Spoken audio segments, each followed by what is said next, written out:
All right, let's get into it. Today, we're diving into the spectacular rise and the even more spectacular fall of Stake.com in the UK.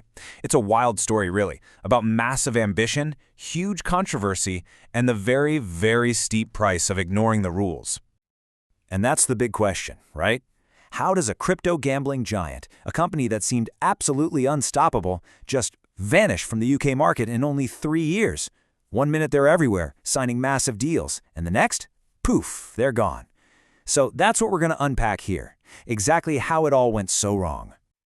Yeah, and get this, they weren't forced out. They actually surrendered their license. That tells you it wasn't just one bad day at the office. This was a whole cascade of failures. So let's start at the beginning, shall we? Okay, so before we get into the crash, you really have to understand just how massive Stake.com was. We're not talking about some little startup here. This was a global behemoth. So, Stake.com pops up in 2017, founded by Ed Craven and Bijan Tehrani, and they immediately position themselves as the future of gambling. Their whole vibe was slick, modern, and built for a new generation of gamblers who grew up online using crypto. In this quote, it pretty much sums up their entire game plan. See, for them, crypto wasn't just another way to pay. No, it was the entire foundation of their business. They wanted to create this instant, global, no-apologies gambling world. And boy, did it work. I mean, look at these numbers. At their peak, over 5 million users. And they processed, get this, 80 billion transactions. That is just a staggering scale. And it's what makes their crash in the UK so dramatic.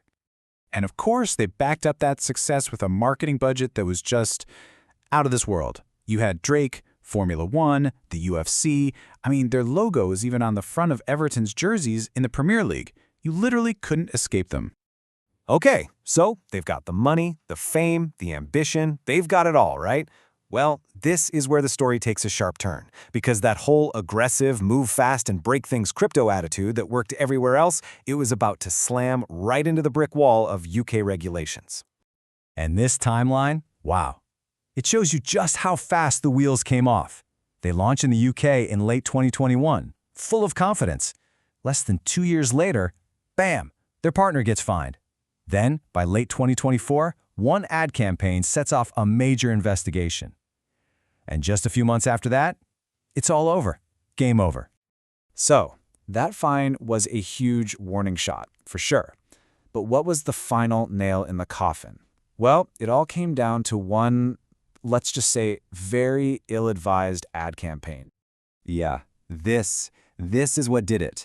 They ran a social media ad with an adult actress, Bonnie Blue, that basically became the smoking gun for the regulators. For the UK Gambling Commission, this just checked all the wrong boxes. You've got content that could appeal to kids, and you're mixing gambling with sexually suggestive themes. It was an absolute no-go.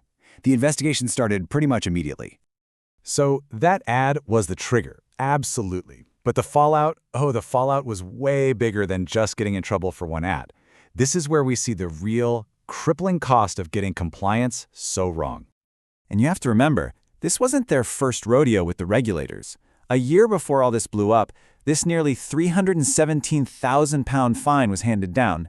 Now, it wasn't to Stake.com directly, but to their UK partner, TGP Europe, the company that actually held the license they were operating under. And it was for serious stuff, failures in anti-money laundering and social responsibility. So the regulators were already watching them like a hawk. But honestly, that fine, that was just the appetizer. The real damage was about to hit. Because in this high-stakes world, you can pay a fine. What you can't buy back is your reputation or your access to a key market. And this is the key takeaway, right here. It's the domino effect. Losing the UK? That was bad enough, but what happened next was worse. This whole mess sent up massive red flags to regulators all over the world. Suddenly, payment processors start getting skittish, potential business partners start ghosting you, and once you've got a reputation for being reckless, that sticks. So the Stake.com story is really a masterclass in what not to do. So what can we learn from this? What's the lesson for other companies trying to be edgy and aggressive while still, playing by the rules? And it really boils down to this, the fine line between being bold and just being reckless. Stake.com went for provocation, for shock value.